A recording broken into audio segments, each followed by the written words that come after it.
Hello dear friends, welcome to speak English with Priyanka পাল।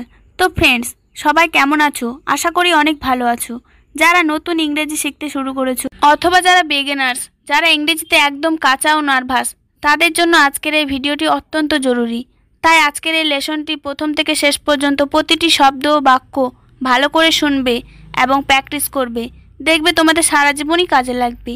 আজকের এই অধ্যায়ে স্পোকেন ইংলিশের জন্য 50টি গুরুত্বপূর্ণ ছোট ছোট বাক্য ভিডিওতে আলোচনা করেছি। Let's started the video. দয়া করে টাকা গুনুন।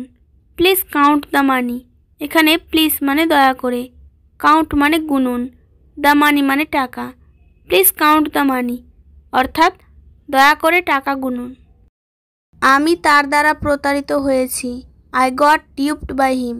এখানে আই মানে আমি, গট মানে হয়েছি, ডিউপড মানে প্রতারিত, বাই হিম মানে তার দ্বারা। আই গট ডিউপড বাই হিম অর্থাৎ আমি তার দ্বারা প্রতারিত হয়েছি। এই যথেষ্ট। This is enough. দিস মানে এই, এনাফ মানে যথেষ্ট। দিস ইজ এনাফ অর্থাৎ এই যথেষ্ট। কোনো অসুবিধা নেই। No trouble at all. No trouble at all অর্থ কোনো অসুবিধা নেই। আপনি খুব দয়ালু। So kind of you. এখানে সো কাইন্ড মানে খুব দয়ালু, অফ ইউ মানে আপনি। সো কাইন্ড অফ ইউ অর্থাৎ আপনি খুব দয়ালু। আমি কিভাবে আপনাকে সাহায্য করতে পারি? How can I help you. এখানে হাউ মানে কিভাবে, ক্যান মানে পারি, আই মানে আমি, হেল্প মানে সাহায্য করতে, ইউ মানে আপনাকে। How can I help you অর্থাৎ আমি কিভাবে আপনাকে সাহায্য করতে পারি। তুমি কি ইংরেজি পড়ো? Do you read English. এখানে ডু ইউ মানে তুমি কি, রিড মানে পড়ো, ইংলিশ মানে ইংরেজি। ডু ইউ রিড ইংলিশ অর্থাৎ তুমি কি ইংরেজি পড়ো। লতা কি তোমার বাড়িতে আসে? Does Lata come to your house. এখানে ডাজ লতা কাম মানে লতা কি আসে, টু ইয়োর হাউস মানে তোমার বাড়িতে। Does Lata come to your house অর্থাৎ লতা কি তোমার বাড়িতে আসে। অন্য বন্ধুরা কি তোমার কাছে আসে? Do other friends come to you. এখানে ডু আদার ফ্রেন্ডস মানে অন্য বন্ধুরা কি, কাম মানে আসে, ইউ মানে তোমার কাছে। Do other friends come to you অর্থাৎ অন্য বন্ধুরা কি তোমার কাছে আসে। তুমি কি এখনও আগ্রহী? Are you still interested.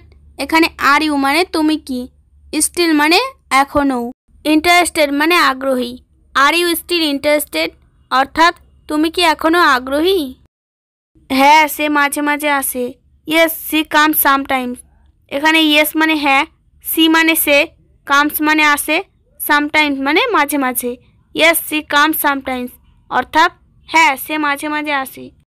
না, আমি মালদায় থাকি। No I am stay in Malda. এখানে নো মানে না, আই মানে আমি, স্টে মানে থাকি, in Malda. No I am stay in Malda অর্থাৎ না, আমি মালদায় থাকি। তুমি কি ব্যাঙ্গালোরে থাকো? Do you stay in Bangalore.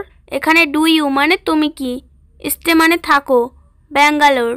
Do you stay in Bangalore অর্থাৎ তুমি কি ব্যাঙ্গালোরে থাকো। আপনি কি আজ বাজারে যাচ্ছেন? Are you going to the market today. এখানে আর ইউ মানে আপনি কি, গোয়িং মানে যাচ্ছেন, টু দ্য মার্কেট মানে বাজারে, টুডে মানে আজ। Are you going to the market today অর্থাৎ আপনি কি আজ বাজারে যাচ্ছেন। আমার বাবা একজন ব্যবসায়ী। My father is a businessman. এখানে মাই ফাদার মানে আমার বাবা, এ বিজনেসম্যান মানে একজন ব্যবসায়ী। My father is a businessman অর্থাৎ আমার বাবা একজন ব্যবসায়ী। তুমি কি রাধাকে চিঠি লিখেছ? Have you written any letter to Radha. এখানে হ্যাভ ইউ মানে তুমি কি, রিটেন মানে লিখেছ, এনি লেটার মানে চিঠি, টু রাধা মানে রাধাকে। Have you written any letter to Radha অর্থাৎ তুমি কি রাধাকে চিঠি লিখেছ? হ্যাঁ, আমি তাকে চিঠি লিখেছি। Yes I have written letter to her. এখানে ইয়েস মানে হ্যাঁ, আই মানে আমি, রিটেন মানে লিখেছি, লেটার মানে চিঠি, টু হার মানে তাকে। Yes I have written letter to her অর্থাৎ হ্যাঁ, আমি তাকে চিঠি লিখেছি। রাধা কি তোমার চিঠির উত্তর দিয়েছে? Has Radha replied to your letter. এখানে হ্যাজ রাধা মানে রাধা কি, রিপ্লাইড মানে উত্তর দিয়েছে, টু ইয়োর লেটার মানে তোমার চিঠির। Has Radha replied to your letter? অর্থাৎ রাধা কি তোমার চিঠির উত্তর দিয়েছে? আমি একটি ছবি দেখতে চাই। I want to see a picture. এখানে আই মানে আমি, ওয়ান্ট মানে চাই, সি মানে দেখতে, এ পিকচার মানে একটি ছবি। I want to see a picture অর্থাৎ আমি একটি ছবি দেখতে চাই। ভিডিওটি শেষ পর্যন্ত দেখার জন্য সবাইকে অসংখ্য ধন্যবাদ। ভিডিওটি ভালো লাগলে অবশ্যই লাইক, কমেন্ট, শেয়ার ও সাবস্ক্রাইব করো। এরকম আরও ভিডিও পেতে বেল বাটনে ক্লিক করে রাখো এবং যারা অলরেডি সাবস্ক্রাইব করে রেখেছো তাদের অসংখ্য ধন্যবাদ। Thanks for watching.